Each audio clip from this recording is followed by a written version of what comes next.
Welcome to another episode of Unleashing the Future of Work, a guide podcast live.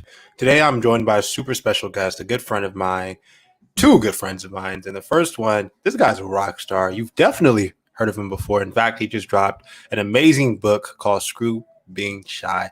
Mark Metry is a best-selling author of Screw Being Shy, a global top 100 humans 2.0 podcast host, and he's a part of Amazon's Prime's latest series, The Social Movement, and a worldwide recognized speaker. Today he's featured in doing all of these amazing things. But once upon a time, Mark was a nobody, but he actually grew his brand and he grew his personal brand and his vision so well to now today he spends his time on this planet as a 22-year-old trying to impact and influence others by evolving himself and inspiring others to wake up the same way he was impacted and empowered by others to upgrade to the best version of himself, version 2.0 as he calls it. He's the host, once again, of a top 100 podcast, Humans 2.0. Make sure you check it out if you have not. It's a really amazing podcast. In fact, I've been fortunate to be one of the guests in the past, which I've always been grateful for Mark for. And that podcast today, I'm talking today, has been viewed 50 million times, and is ranked as one of the top podcasts in the world, right alongside Tim Ferriss, NPR, Lewis House, and Gary V. Yes, the man himself, Gary Vaynerchuk. And we're going to talk a little bit about how and what inspired Mark to start that movement in that podcast, but also what inspired and what was the creative process behind his latest book, Screw Being Shy, and what's next for Mark, right? With everything going on in the world, what's he building next? Because he's the type of cat that's always up to something. So I'm really excited to talk to Mark. In fact, he's currently outside right now, sitting on a patio. What's up, Mark? Tim, dude, what is up, man? The sky is beautiful. Life is great. Thanks so much for having me on, dude. Remember when you came on my show and we, chatted like a month ago, and it's been great to see you and what you've got with Guide and the podcast you guys have started. So, thanks for having me, bro. It's a real honor. Oh, man. Thank you, man. Thank you so much for all the things that you've been doing. Mark, I would love for you to kind of share a little bit about, because not a lot of people know Mark. A lot of people see Mark and all the hustle, but a lot of people don't know Mark and kind of like what drove you to doing a lot of what you're doing now. So I would love for you to share a little bit about your background with our amazing guy community, man. Yeah, of course. So, you know, I am a son of immigrants.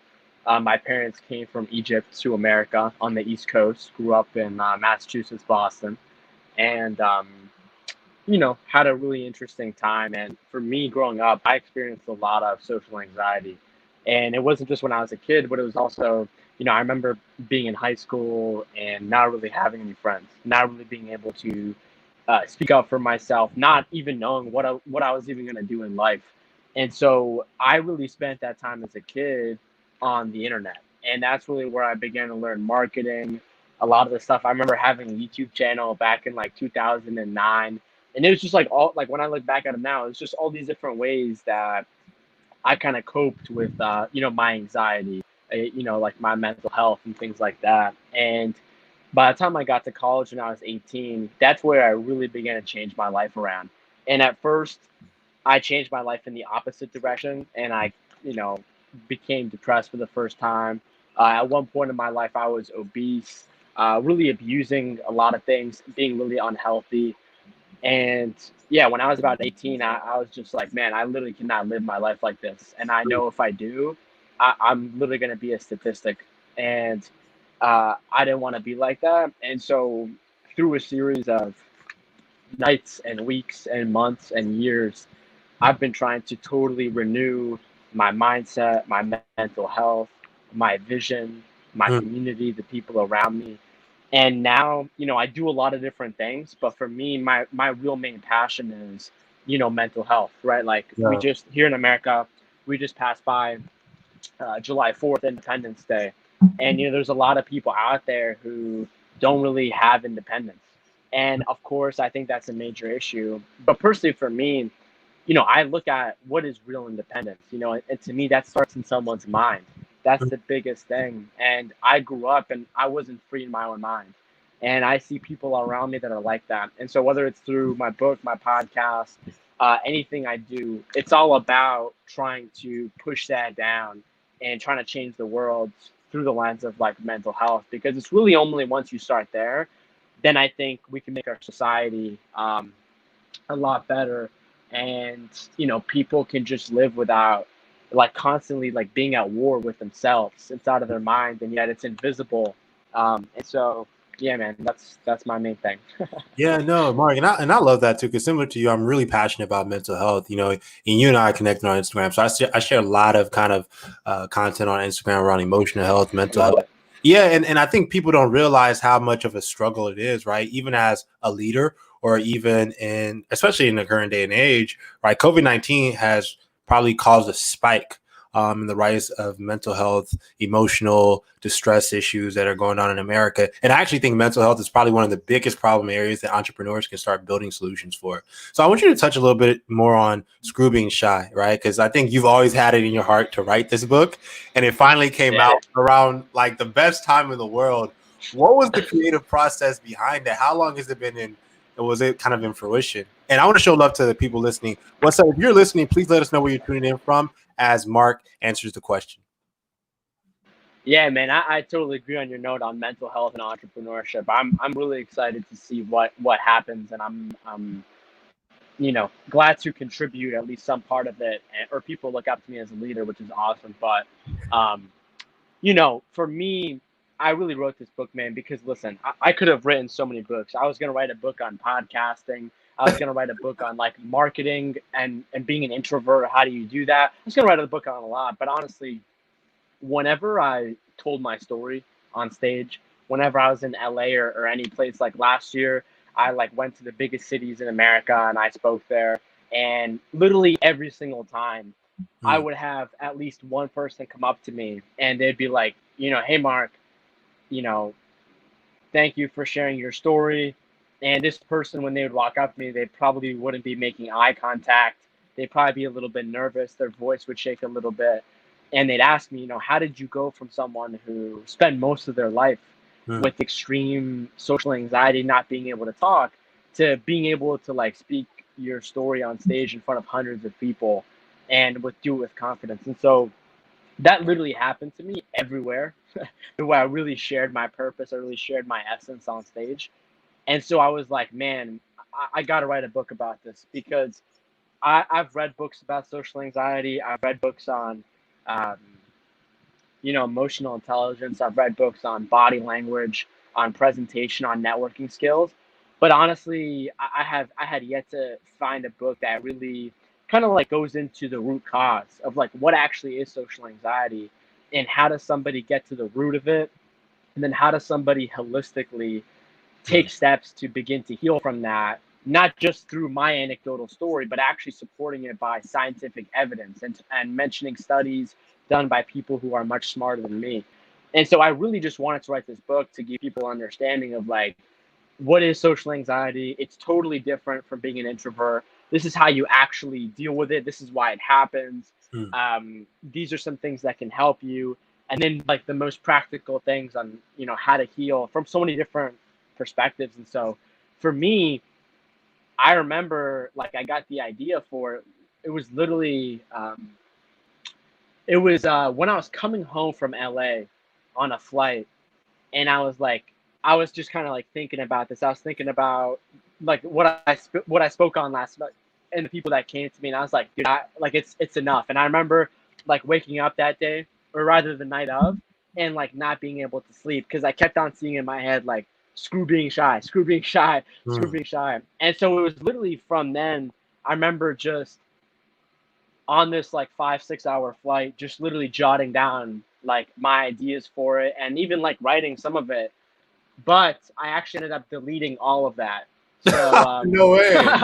yeah, and so I definitely learned a lot about the creative process in general, and it was my first book, and um, it was definitely a super interesting process, man. I'm happy to get into it, but for me, it was really a process of how do I, now that I kind of understand this idea in my head, how can I kind of segment this and almost drip this into someone's mind so that they understand it, even if they have no idea what I'm talking about. And so you kind of have to do like some reverse engineering of like, okay, if you know a subject really well, if you try to explain it in that way, the person may not understand it. And this is why, for example, like we see a lot of like really, really smart people, intellectuals, teachers, professors that may be like really good experts at what they're talking about, but they just don't know how to communicate it. And so it's kind of similar to that. And so for me, a major part of my process was like literally writing and then just like erasing it and like doing that multiple times so that I can begin to understand and then talking with people about it. And like another thing that I did that I was told is from one of my mentors, who's like a New York Times bestselling author, is, he told me it's all about the story, and I didn't really want to write a book about my story though, because I feel like, my story is still kind of happening and I want to share parts of it, but not the whole thing, like an audio biography. But he told me that stories are really the way to go. Yeah. And, he made me make an entire list of like my experiences throughout my life, all the different stories in my life that I look back on now that really impacted me and changed me. And so what I began to do was you take those stories that taught you a specific thing and, you kind of introduce the chapter, you kind of introduce the beginning of this with sort of the climax of your story. And, like for example, an example of how I did this is, in the introduction of the book starts off and it's me and my sister. We're at a restaurant and I'm talking to the waitress and I order my meal. And then I look back to my sister and I'm like, yo, her name is Maggie. I'm like, hey, Maggie, holy crap. I just talked to that waitress without having like a panic attack on the inside of me. And then it's like, whoa, I've never done that before. And so I was really able to use some of the stories to drip them throughout the book to just provide that understanding, to provide that vehicle, because, you know this as much as anyone. The ability to be a good storyteller is the ultimate way to like, spread a message. Because the reality is like people are not going to remember statistics, data points. They're going to remember them within the context of someone's story. And so that's another great communication tip. But yeah, man, it was such a crazy process that like it was truly brutal. Like it was not that fun, to be honest with you. It was definitely fun in some parts, but it was brutal. Did you But it feel was almost kind of like running you a marathon. unlocked realizations throughout the process about yourself that you didn't even realize prior to writing the book? Yeah, I mean it's And let me shout out to Raquel, shout out to Ann, and shout out to Sam who's tuning in from Colorado, Boston, as well as Charlotte. Thank you all so much for listening to Mark and I on today's live guide podcast. But as you were saying, Mark. Yeah, no. I definitely think that I learned a lot about myself, and I think one of the most powerful things that I've ever learned is that the act of creation is you taking something within yourself and trying to put that on the outside world. And when you do that and you try to take this thing inside of you and you try to articulate it, yo, what's up, Philip? uh, when you try to take something inside of you and you articulate that into the outside world, and then you actually build it, you start designing it, you start experimenting, you start doing trial and error, you really are building a part of yourself out there in the world. And, both of us have, internal and external pieces. And, for me, myself, whether, I create a book, I really create anything, I try to create as much as possible without doing it too much. You always learn more about yourself. You always feel like a piece of you that you didn't necessarily know how to articulate, how to process. When you're able to begin to work on the process of building it in the external world, there are parts of you that come out that you didn't even know. So to answer your question in a really interesting way, yeah, man, a lot. It was a crazy experience, and I can't wait to write my next book. Man, I'm excited for you, man, because I think it's powerful when you do things like that and you are so into your creative process that it unlocks parts of you didn't even realize. It's actually, I think it's a powerful awakening, dude. So I mean, you not only have written a book on helping people with social anxiety, but as you've mentioned, you've talked to some of the world's leading experts. So I want you to talk a little bit about one of the greatest podcasts in the world right now, your podcast, but also some of the people that you've talked to that have inspired this and are your mentors, man. I mean, guys like Naveen, Jain, who is, doing crazy, crazy things for the world. How have they, one, kind of inspired you to do the work that you continue to do? And who or what have you really been learning from a few of them? What are some of the highlights from those experiences? Yeah, for sure, man. And speaking of Naveen Jain, I was actually just texting him this morning, and we're doing a live stream on LinkedIn this week, actually on Thursday. That's So, awesome. yeah, for sure. And honestly, in all the people who I've been able to meet, Jay Shetty, Naveen Jain, um, Dr. Nicole LaPera, the holistic psychologist on Instagram, a lot of amazing people. I have like the one commonality that I've been able to get is that when I've been able to meet these people, when I'm able to like text them, they're able to mentor me and I'm able to help them in some way. The biggest thing that's taught me is that literally everything is possible. Like Mm, literally everything. And there's like that whole cliche quote of you surround yourself with the top 5 people. And it's like, yeah, that's definitely true. But it's like when those top 5 people are mm. some of the greatest leaders in the world, like for example, Naveen Jain, the guy literally owns a space company. You know what I mean? So it's like obviously, like I'm 22. I can't compare myself too much to him, but that's the biggest thing. Of like you literally, I like now in my head, I'm in a spot where like literally anything is possible. Yeah. This guy who's now my friend, he's done it. I can do it. It'll probably take a lot of work, a lot of steps, a lot of years, but for sure anything's possible. The second commonality that I've gotten that Mm, has been so helpful for me is that all of these people, they still have, mad insecurities and fears. And I remember I was talking to John Marty, and he was asking me this same question, and I told him the same thing of like all these amazing people that I've been able to meet who have like 2 million followers on Instagram or whatever it is, and like they're helping so many people. They mm, all still have insecurities, flaws, fears. mm, And I think a lot of the times, like when we are on the outside of that, we disassociate ourselves. We're like, oh, there's no way we could possibly be them because I'll do this when I stop getting afraid. But the mm. moment you understand that they're humans. They go through these totally natural human emotions like all of us, like fear, like shame, like guilt, and they're able to process and be open about them. That's really where you just begin to do things and really just, hold yourself accountable because everyone has these fears. And it's not about comparing yourself to other people, but it's just knowing that this is a part of the process. Um, so yeah, those are things that I've like universally learned. And like one person who comes to mind as someone who I've learned a lot from is this guy named Dr. Daniel Amen.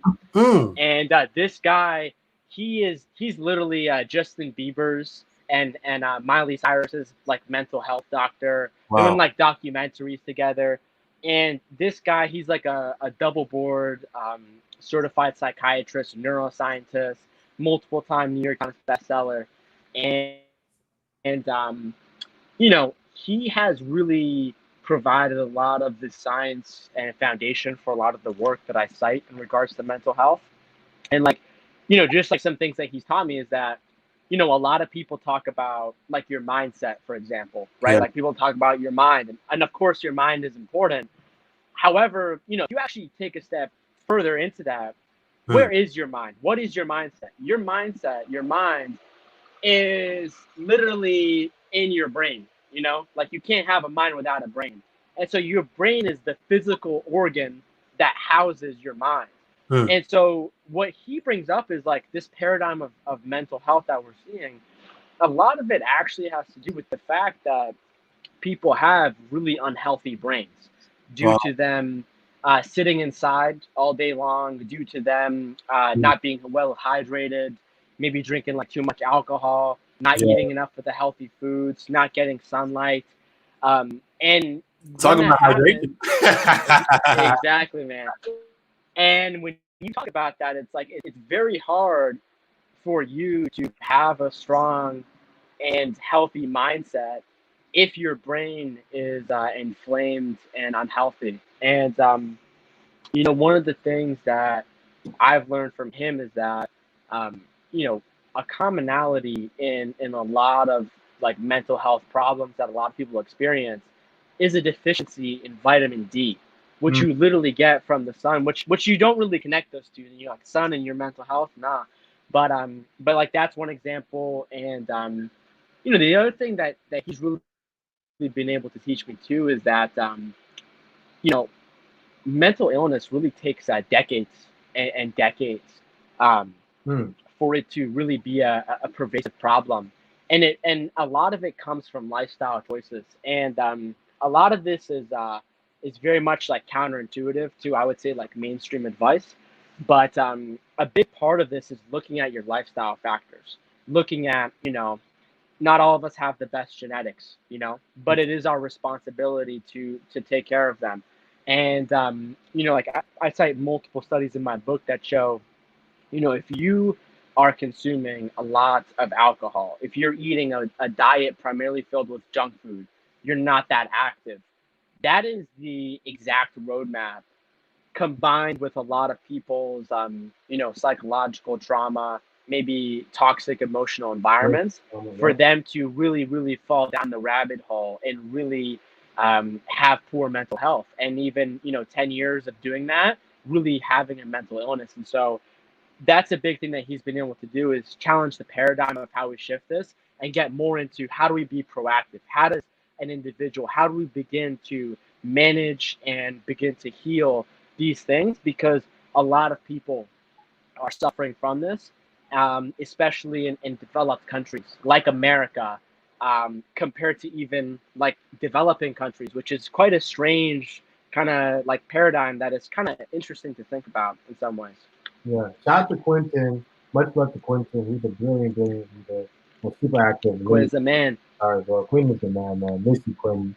Hope you were well in everything that you're doing. And also shout out to Mr. Moses, who's tuning in from Nigeria. You know, Mark, you also like look at a lot of different technologies and also solutions that are addressing whether it be gut health, mental health. You know, can you share any recommendations that our community can probably take away, Yeah. learn from, and probably look into? Yeah, absolutely. You know, I would say one of the biggest things that's helped me is, and you know, I talk about this in my book, but just to take a step back, so you know, Harvard has coined this new term in health, and it's called nutritional psychiatry. Ooh. And basically, what this means is that we've been able to learn that, you know, a key neurotransmitter for just regular function and good mental health, called serotonin, super important for regulating your mood, for managing your appetite. It does a lot of different things. And actually, when it comes to like people who have social anxiety, that's one of the main issues. They have problems with their serotonin. Mm. And the last like science that out of the last 10, 15 years has, you know, really uncovered that if you actually look at it, most of our serotonin receptors are actually in our gut microbiome. They're not even in our brain. And your gut microbiome is basically this ecosystem between your stomach and intestines, filled with trillions of bacteria, Wow. right? So, for example, you know, you see, you know, what's happening with COVID and how a virus can go into people's gut microbiomes and completely disrupt people's health in so many different ways. That's why people have so many different kinds of symptoms.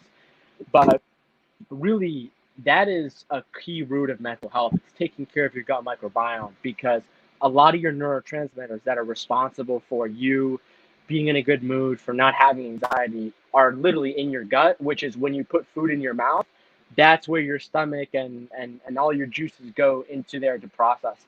And so a critical tool that I have found that has been, it's actually the world's, it's the world's only tool that can look at your gut microbiome in a legitimate way, because there were other companies that were saying they could do this, but I know the biggest one just got shut down, but because it wasn't real. But the only company that actually works is actually Naveen Jain's company, which is Viome, and that's because they've been able to license this from the U.S. government. And so he's been able to take this technology that was only used for like national defense, like the military, in case of a bioterrorist threat, where they need to find if there was some kind of a biochemical attack, what molecule is exactly Mm. having people be sick. And so he took that and he flipped that around to looking at people's gut microbiome. And so it's called Viome, and I'm not like affiliated with them in any way. I wish I was. Maybe I could talk to Naveen about that. But it's Check it it's with Viome, and yeah, no, it's a great company. It's like literally you do a feces test, and then you literally get this app on your phone, and like you get your results like a few weeks later, and it literally tells you like this is what you should be taking, this is what you should not be eating, and it gives you exactly what you should do. It's like a no, Hmm. it's a no kind of guess, and like the big kind of theme with this is like our health for so many years has been something that's so unknown. It's been a black box. You kind of just like take this supplement, you like try out this thing, but you don't really know if What it's happened? working. Yeah, and like the best part about like the ability to use AI, artificial intelligence, alongside with this other technology of like detection is you actually get to see like what is exactly right for your body. It's no longer like placebo. It's no longer like, hey, just take this supplement. It's like, this is why you should take this, exactly why, and this is how it'll affect you. And if you do it, you'll see the effects. So that for me has been a major, major, major boost, and then a major boost too, just like outside of although it's all connected, outside of like mental health, just in terms of like my productivity as an entrepreneur, like I used to have such trouble with focus. I really did. And I think part of that is kind of emotional of like, you may not be wanna focusing on that until you'll procrastinate. Then I think the other part of it has to do with like your actual brain.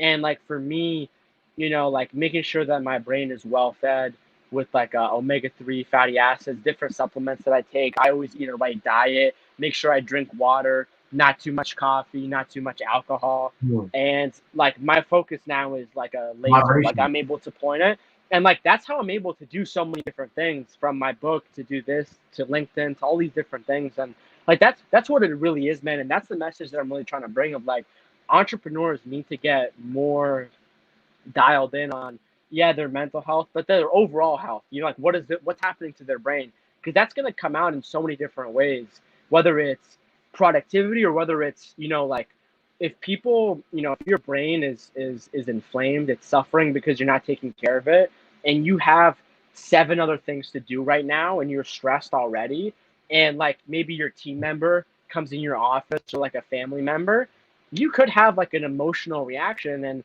that's not because you're a bad person. That's just because of your brain and the circumstance. And so that's like another big thing that I really want people, especially entrepreneurs, co-founders, CEOs, to realize, because ultimately, it's that's going to be able to help you build your team, build your startup, build your business. And that, for example, I learned this from Vishen Lakhiani of Mind Valley. He was telling me that his productivity is like 50 times the average person because of all these different self-development, mindset, mental health things that he's able to do, and then spread those with the people he loves. And I think that's like a real part of like this revolution of the individual, of independence. It's people being free inside of their own minds to then be able to say like, hey, I'm in control now.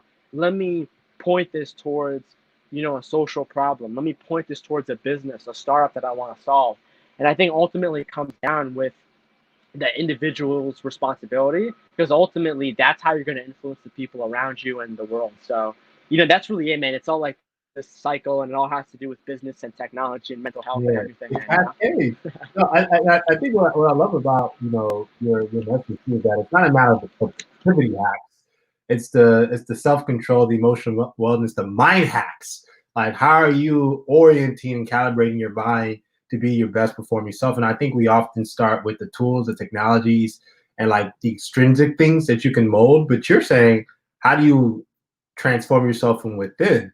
Like by being more self-aware, more intentional from within. And I think that's actually a more powerful pull for people to have behavior changes in their life, but also to see how can you construct and design a life that you're proud of, where you're healthy and you're also able to be fulfilled. So I think I've always loved that about the way you put yourself out there and what you've shared with the world. Mark, thank you so much for coming on the show and inspiring so many of us and so many people. Where can the people find out more about your work, and can you share what the latest book is going to be about?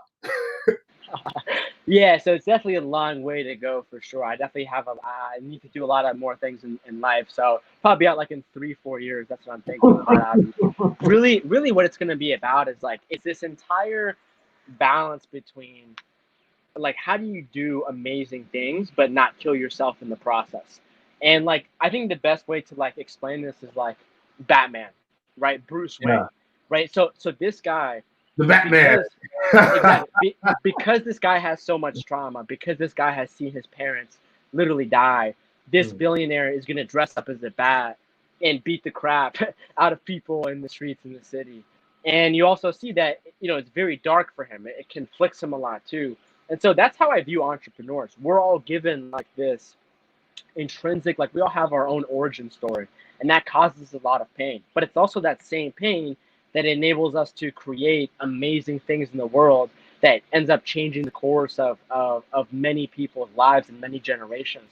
And so it's this whole balance of like how do you hold the sword of mm. life, the double-edged sword, while using it to be a warrior and do things while not cutting yourself. And that's how I view mental health. So that's really where I'm going to go. Obviously, it's going to take a lot of work, but people can check me out on people go to my website, Mark Metry, MarkMetry.com. You'll see like my podcast, my book. People can add me on LinkedIn, on Instagram. I always try to share stuff on there. Email And me. you actually have a new course coming out on how people can level up on LinkedIn, right? Yeah, no. So this course is actually out. I'm actually done with this course, but I'll give you a sneak peek. I'm actually in the middle of creating this program for podcasting because like over the last 2 3 years I've been able to work with a lot of people from like Fortune 500 CEOs to startup founders to start their podcast. But I want to scale myself out and I want to create something that still has like the interactivity of being like one-on-one with someone, being able to give someone like exercises, activities on their podcast. How do you create it? How do you scale it? So that's the next thing I'm working on. But my LinkedIn course is actually out already. But Shout out to you, man. Shout out to you. So make sure you check out Mark's website. I've shared it in the comments, markmetry.com. Mark, thank you so much, brother. What's your powerful and influential takeaway for our amazing guy community, man, for today? yeah, what I would say is that some of the days in my life where I felt the most lost, I look back on today, and that's actually what I know needed to happen for me to get to where I am. And so, a great quote that I've always taken with me, I believe it's by Robin Sharma. I could be wrong, but it's The man a himself. bad yeah, it's a bad day for the ego is a great day for the soul. And it's just Wow. remind me like even if you have a not so great day and you judge yourself and like you weren't that productive, that was still like a growth day in some other perspective that you're just not thinking about right now. So that for me is like the perfect guide.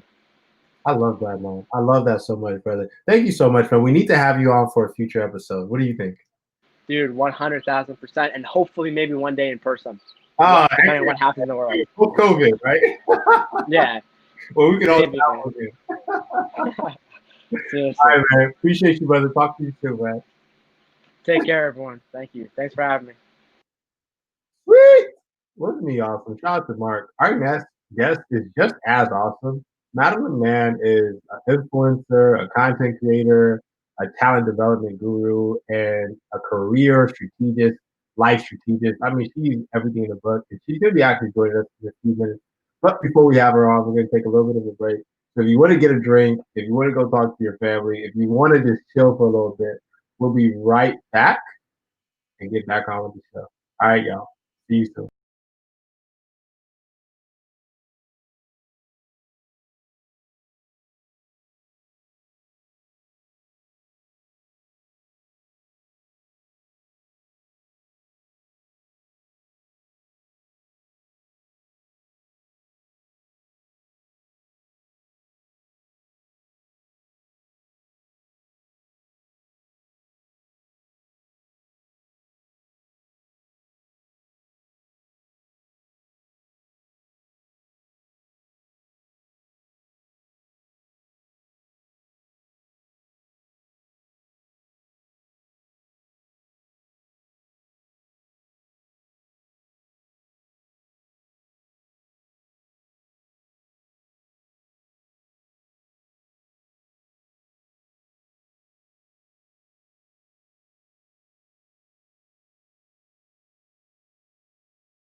And we're back. I fixed my mic, so I think it's much, much more better now. And my next guest, I'm super excited about talking with her. Oh my God, is she influential?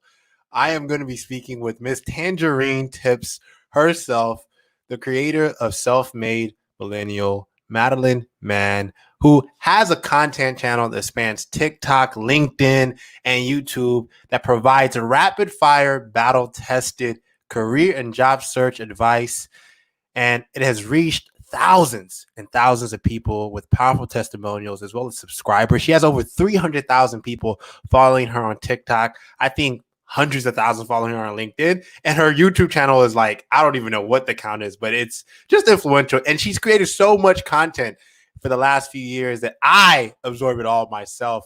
And, I've watched her grow into the powerhouse that she is on LinkedIn as well as on all the other social platforms she's on. She's been featured in Business Insider, Newsweek, SHRM. And I mean, this person, she's just a rocket ship. So I'm excited to talk with her because we're really going to dive deep on job search tips, a little bit about Madeline's background and actually what inspired her to build the platform that she's currently cultivating, the movement that she's leading, and really helping career job seekers take control of their careers, honestly, and more importantly, be self-made or create what a self-made millennial type career looks like. I'm excited to talk to Madeline. Please let's show her some love and let me know where you're tuning in from. Madeline, what's up?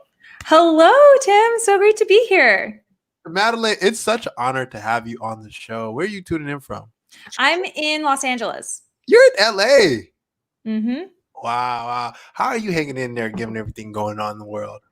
Yeah, it has been, you just kind of adapt and you really try to evolve. I know as soon as COVID hit, that was when I was like, okay, now I need to step up with my job search advice because you can't just rely on the same advice, from the past. There's so many different things going on.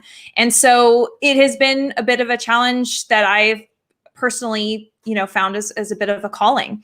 Yeah, no, seriously, it's totally a calling, and you're one of the greatest at it online by far. Yeah. And I want to ask you, what led you to building the self-made millennial movement? Because it's been a movement that you've been building for quite a few years now. So, walk us back on what inspired it. What was the moment you're like, okay, self-made millennial, this is it? Yeah, Tim. So I was leading human resources at a tech company, and just being the one who was reading all the resumes, all the scorecards after the interviews of what interviewers were saying, and then also being in the back room of understanding which employees were thriving, which ones were setting themselves up for promotion, and which ones were faltering. And there were some very clear patterns that I thought if people just knew this behind the scenes knowledge, they would go about their careers in such a different way. And so I thought I would just start helping people one-on-one. People would apply to roles. I would notice that they really weren't a great fit. And so I'd reply back to their applications and say, hey, you weren't a fit for XYZ reason. And I thought I was going to be everyone's savior, right? Oh my gosh, everyone wants to hear back from a recruiter about why they were denied an interview.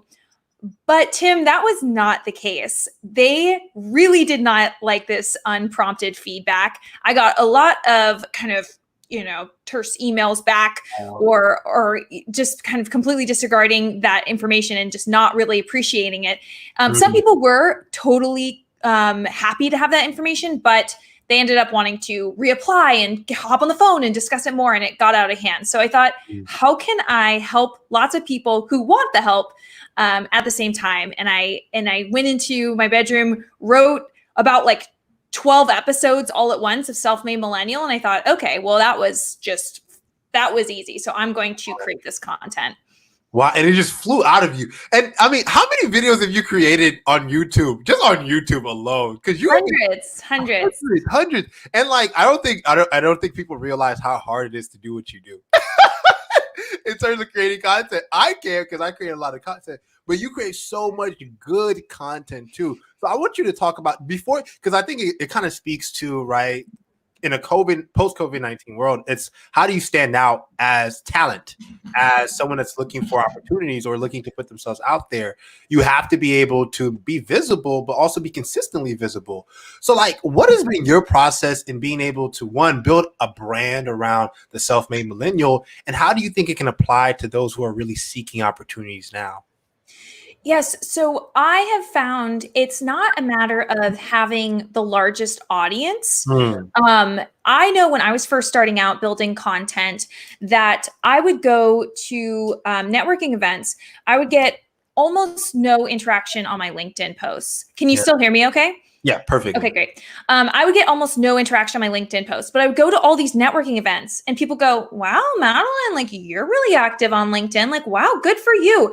And at that point, I realized the vast majority of people on any social media platform are lurkers. They are not interacting with you, but you're still being heard. And obviously now I get engagement and it's very tangible. But that's my main message I want people to hear is if you are talking about things that matter, especially in your industry, in your profession, you are being heard. And LinkedIn, especially, I have a course called LinkedIn for Thought Leaders where I'm really like pushing because I think that LinkedIn has such an element of virality that most other social media platforms don't have.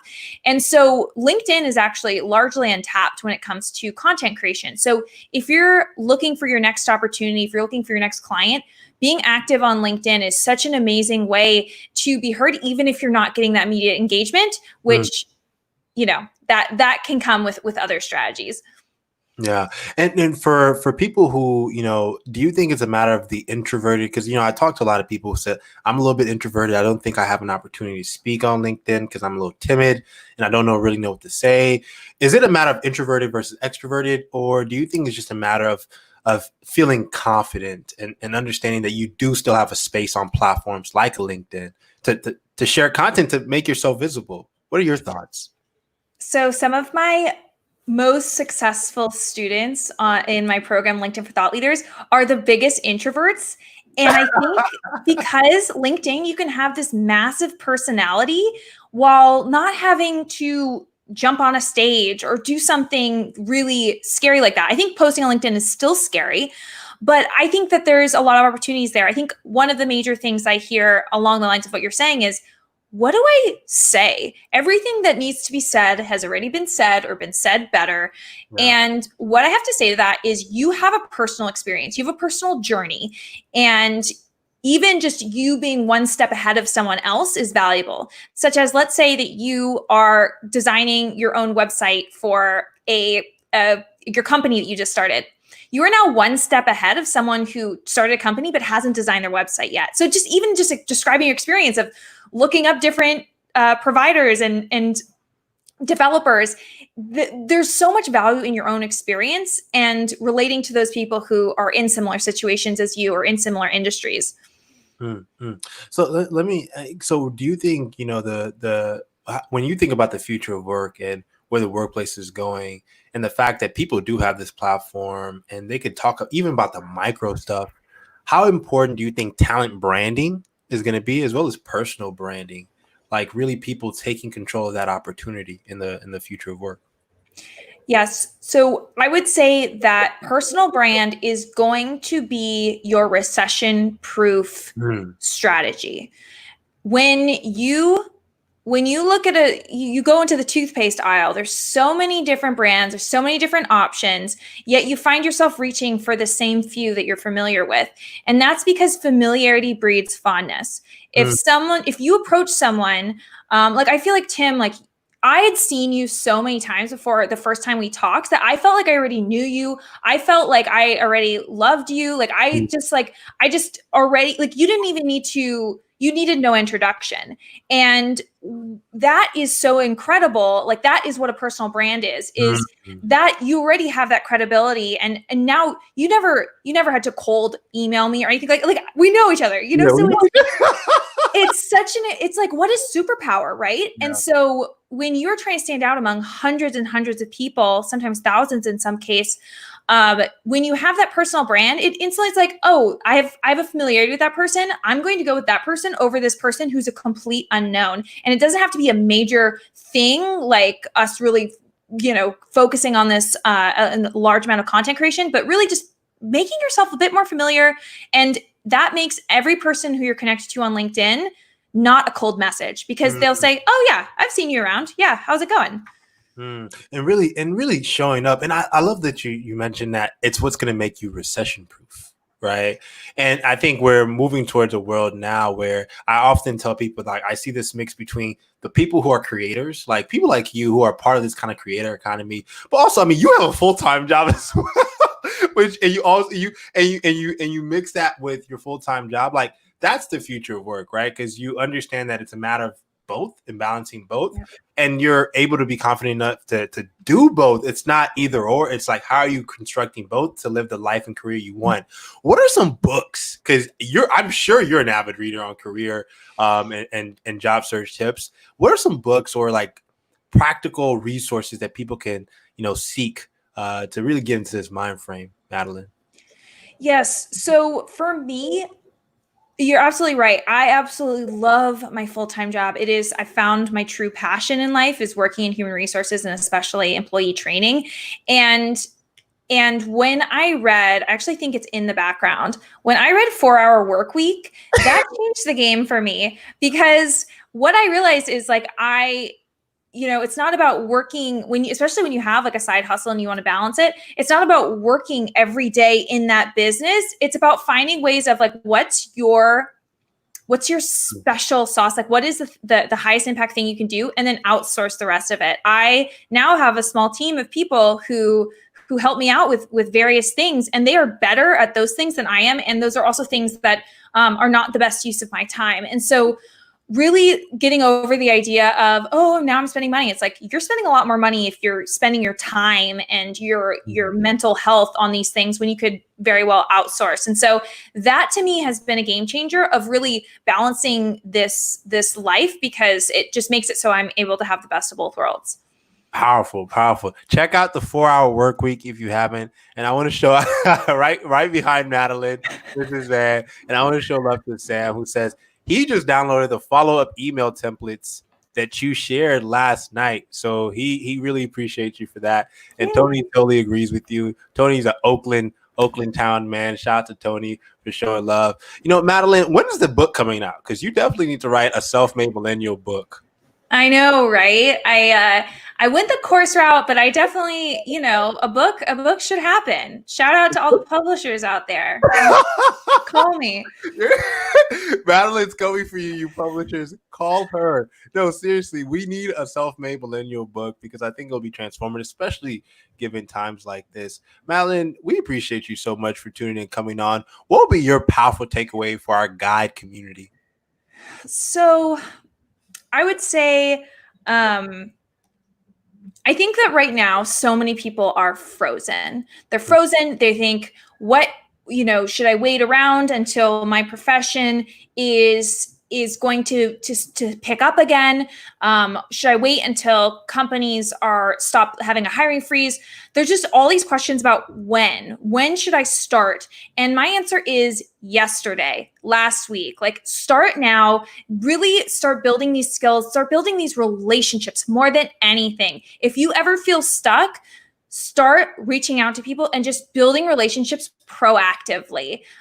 It's so important that we move from having this planning mindset in the job search right now during coronavirus to an experimentation mindset, where we're just going out there, where Sam is using these follow-up templates, and maybe the first person doesn't respond, but then he tweaks it slightly, and then the next person responds. So really focusing on that and just making sure that we are experimenting along the way, because that's what this is. It's a grand experiment. And the people who are getting the jobs right now are the ones who are saying, I am not stopping. Yeah. Oh my God. I love that. Shift from planning to experimentation, y'all. We actually have one more question from one of our amazing community members, Saad. Saad is asking, how do you recommend, Madeline, getting your personal brand to the people and roles you are interested in to also appeal to a wider audience? Yes. So I call this concentric audiences. So you typically have an audience in the center that is your absolute target audience. So let's say, Saad, it's product managers, but then maybe, the people right outside of that are maybe people in say the technology industry, and maybe the people outside of that are the people who are just interested in career development in general or whatever it is. And so I think what's good is to really post about content where you like people to overhear it. So I have some students they'll focus on something like law, and they'll talk about leadership in the law field and leadership for lawyers. But even if you're not a lawyer, it's kind of interesting to overhear what they're saying. And like, there's also elements of those posts that are interesting to everyone. So really thinking about how you can talk about, product management, but then what are ways that are really interesting for other people to relate? So maybe not going super detailed into certain processes or technical terms. And that can really start and generate a conversation, because on LinkedIn, it's stumble upon content. So no one's searching for your post. You need to gain that interest through a post that is speaking to more than one concentric audience. I love that. That's such a powerful, practical strategy to really focusing on your concentric audiences and understanding where you can be overheard, right? Mm-hmm. Shout out to Tony, who's showing you some more love as we cap things out. Thank you so much for your wisdom, Madeline. Outreach to people who you admire. Tim, for me, thank you so much, Tony. Shout out to you. Is key to building a brand, gaining knowledge, and finding the next step. Is there an etiquette you suggest for cold outreach to people in leadership, even if it's not for an offer, including management? Is there an etiquette you suggest for cold outreach to people, and even if it's not for an offer? So I think that there's several things especially when you're reaching out to people who are more busy, is acknowledging that they're busy, right? I'm sure you have a lot to do. I was hoping you'd be able to chat for about 15 minutes and tell me about your story. And then also another way to do it is to ask, like, who should I speak to about this, right? So you're not necessarily asking for their time, but you're asking for who you want to pass me along to, which is totally cool. And something that I think they'll be more comfortable doing, as well as, one thing that I have told people to do, and it can work really well, is put your phone number in and just say, also, like, if you just get a chance, you can also just call me. A lot of people who are high level and very busy, and I've actually done this, sometimes, like, my LinkedIn inbox is an absolute jungle, but if someone just puts their phone number there and I happen to be walking down the street, I will just call them and they'll be like, oh my God, Madeline, I can't believe you're calling me right now. But I'm like, I'm not going to get back to you in like for like 7 to 10 business days if I don't call you right now. And so I love that. Giving people like that option of like, or you can just call me whenever. It's weird how like you can get people on the phone. That's so powerful. Or sending a quick voice note. Hey, thanks. Yeah. Nice to meet you. Yeah, we can definitely do this, right? I love that. That's such a great tip. Definitely, Tony, pin that down. Note that down. Madeline, it was such an honor having you on our live podcast today. We need to have you on for a future episode. What do you think? I would love it, Tim. Thanks for having me. Thank you, Madeline. Keep doing all the amazing things that you're doing. Thanks. And you as well. Talk to you soon. Peace. Bye. With that said, shout out to Madeline and Mark. I mean, these two are rock stars. If you're super interested in connecting with them and following the amazing movement that they're building, check them out on LinkedIn. Check them out on TikTok. Check Mark out on Instagram. They're super active and they're super helpful and supportive in building community and leading their movements. With that said, definitely be a part of guideapp.co beta. We are in beta and we are onboarding some of our elite and amazing creators, such as Mark and Madeline. So definitely check us out at guideapp.co. And if you're interested in being on a future episode of the Guide Live podcast, please reach out to me. Definitely let me know, and we'll definitely give you our platform and have you share a little bit about how you're leading your movement in the world. With that said, peace, love, and abundance, and I shall talk to you tomorrow. Bye, y'all.